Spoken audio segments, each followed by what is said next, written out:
You're watching Good Day Siouxland with Nick Wilson and meteorologist Ethan Foreman.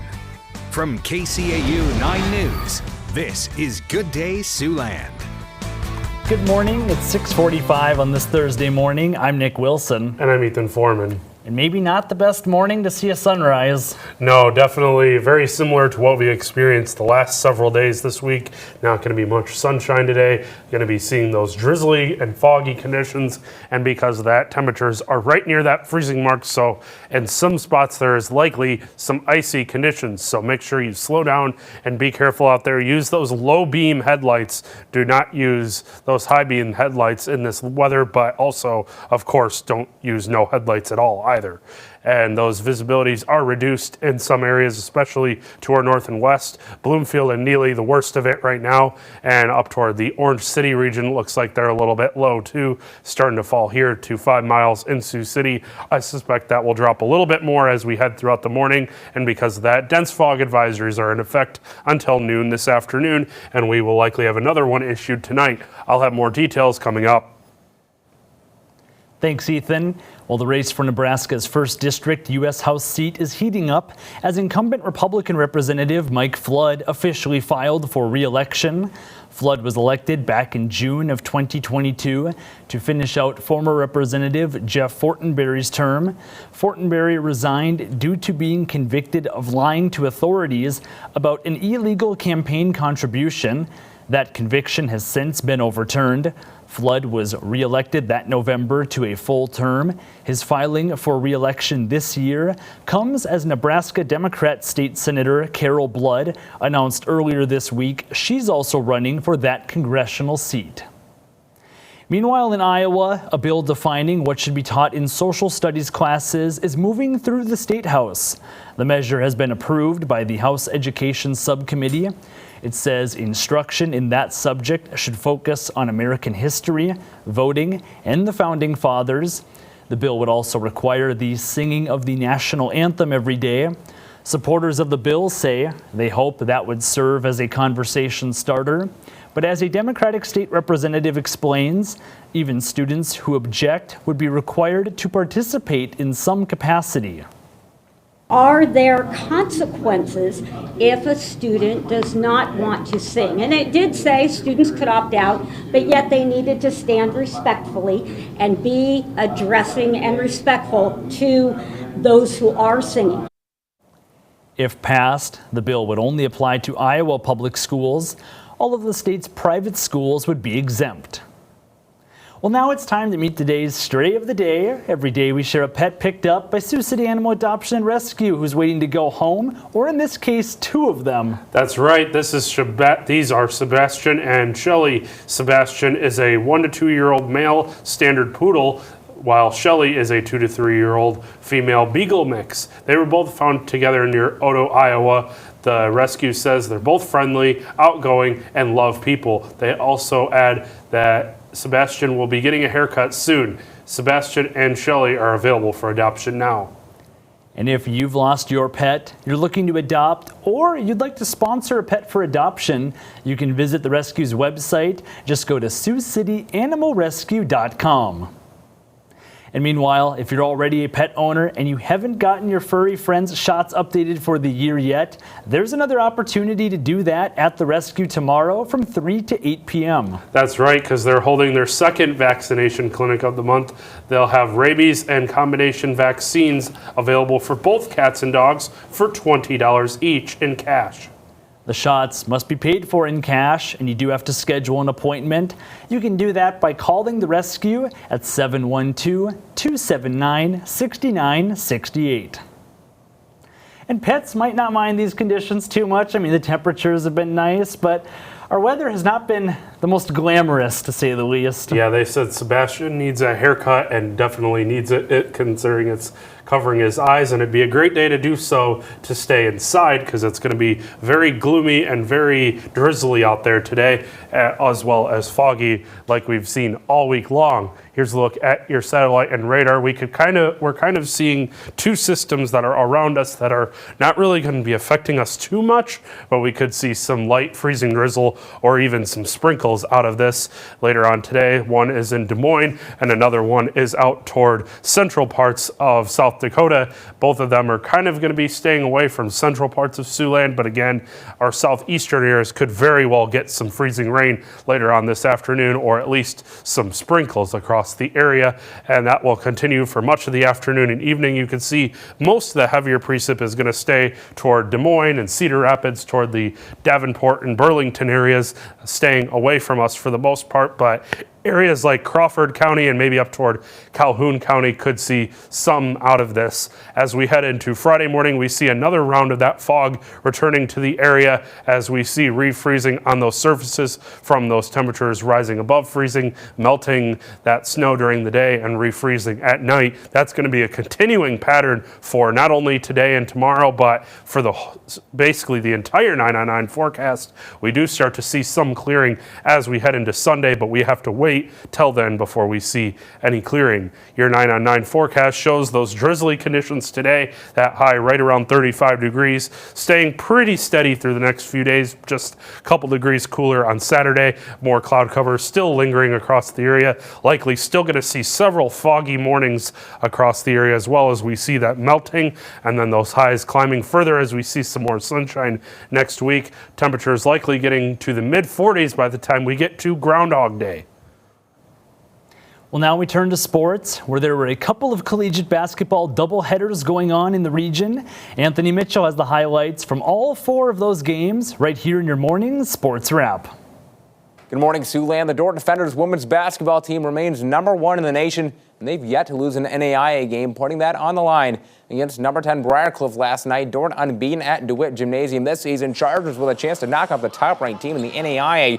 Briarcliff trailing in the fourth quarter. Connor Suman shot offline. She corrals the rebound, gets it to go through the foul. Game high 28 points for the senior. Defenders back in action. Carly Gustafson generating the bucket down low. 22 points for the Ethan, South Dakota native. Briarcliff continues to battle.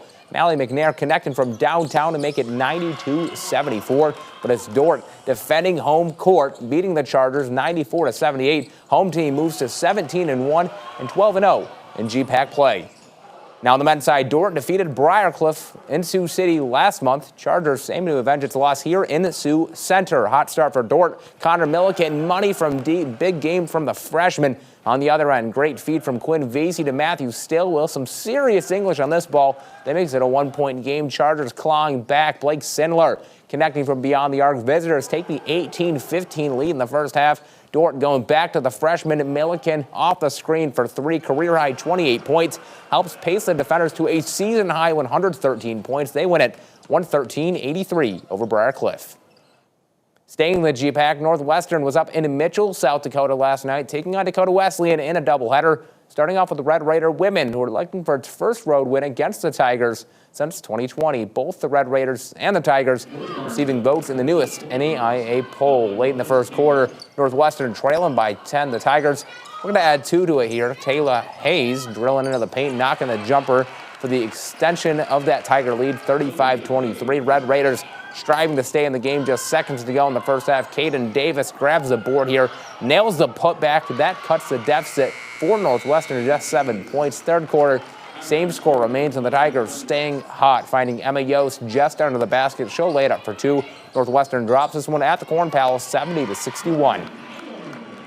Red Raiders looking to bounce back on the men's side. First quarter, Northwestern up by 2. Jacob Dobney for the Tigers drains the 3. That flips the lead, putting Dakota Wesleyan in front 8-7. A minute later, both teams knotted at 8, and NWC looking to pull away. They set up Zach LaFave for the 2-hand slam dunk. Red Raiders taking back ownership of the board. And you could see that play potentially in our Sports Zone top 5 plays come Sunday. Red Raiders making it a 9-point getaway late in the first quarter. Alex Van Kelsbeek, the MLC Floyd Valley alum, nailing the short jumper for 2. Red Raiders stay hot, 25-14. He had a game high 28. Red Raiders pick up the road win at the Corn Palace, 68-60. And that'll be all for sports. Have a good day, Siouxland. Now let's take a look at this morning's top stories, what you need to know before you go. Well, new this morning, authorities have released the identity of the driver who died in the crash that followed a high-speed chase down Gordon Drive. The Iowa State Patrol has identified that driver who died as 40-year-old Melissa Theed of Churton, Iowa. One other driver received minor injuries in the crash. Authorities reported last night they tried to initiate a traffic stop with the Chrysler PT Cruiser that was driven by Theed. According to an Iowa State trooper, Theed was initially going 81 miles an hour in a 55. Her speed eventually reached 103 miles an hour. According to new info from the State Patrol, authorities terminated the pursuit as the speed increased. The fleeing driver then rear-ended a Dodge Ram pickup truck near the intersection of Gordon Drive and Spalding Street. Her vehicle then rolled before striking a Ford SUV. The driver of the pickup truck was treated for minor injuries at a local hospital. Meanwhile, the victim in a Lamar's attempted murder case has died from his injuries.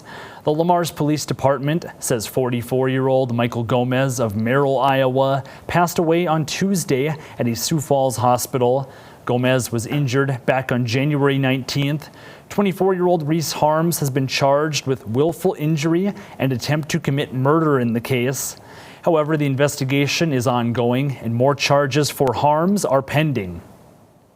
And elsewhere, with temps getting above the freezing point every day, the biggest concern for local street crews will soon shift from cleaning up snow and ice to dealing with potholes. In some places in the Siouxland estates, the effort to get those rough patches under control is already underway. But as the freeze-thaw cycle continues, maintenance officials expect the issue to only get worse, making their busy to-do list even longer. We say is it goes right below freezing and then jumps right above. That's typically the worst time for potholes. Have you ever been in a race car before? It's like putting your foot on the gas and never letting off. So you just keep going through it and try to catch up as best you can. Maintenance officials say to keep an eye out for street crews working on patching the roads and be sure to slow down and give them plenty of space. But as the snowpack continues to melt, local home maintenance experts advise Siouxlanders to watch out for signs of basement flooding. There are ways to help prevent flooding in your home. If there's a lot of snow around your house, they say you should shovel it away from the edge of the foundation to prevent it from draining into the basement as it melts. They also say clear out any exhaust pipes coming from your HVAC system. But if all else fails and you do find pools of water in your cellar, there's some steps you can take right away. First and foremost is to make sure that you have the correct personal protective equipment. So making sure you have boots on, gloves, stuff like that is key. And then figuring out where the source of the problem came from. So did a water line break? Is it coming from my roof? Is it coming from the foundation walls? How did this water come in? Tonga says you can use buckets to remove some of the water from your basement, and he advises using a dehumidifier to prevent mold growth. Finally, this month's snowfall and winter conditions have led to delays in garbage and recycling pickup in Sioux City. Crews are still working to get caught back up. Now the melt and refreeze cycle is throwing a wrench in their plans as workers have to navigate black ice on the roads in the morning. A supervisor with Gill Hauling says that makes it harder to get things back on track, especially with road conditions varying quite a bit across the metro. There's a lot of streets out here that are perfect. They're great. And you can turn the corner and it's horrible. So we don't want our drivers to become complacent. And I do want to stress the reason why we protect our drivers so much is not as much that we're protecting our drivers, which we do, but our primary focus is protecting the community. Dara says he's confident his crews will get everything done and back on schedule by tomorrow. Well, one last look at the forecast. Not exactly the most glamorous day today. No, definitely going to be a day where you want to give those truck drivers and others extra space, as we're still seeing, as they mentioned just a minute ago, that it's still icy on some of those roads, and other roads may look normal and may not be. So make sure you slow down, give yourself extra time, and give those cars extra space. And also make sure you turn on those low beam headlights. 35 degrees for that high today, foggy and drizzly again. And then as we head into tonight, another foggy night, but there is some positive news. Our first 5:30 sunset of the year is tonight. We're only 48 days away from that being 7:30 or later, so that's definitely good news. We see some more sunshine next week and high temperatures getting in the mid-40s by Groundhog Day.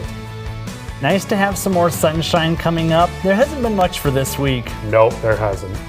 Well, thanks for watching. KCAU 9 News will return at 11:30.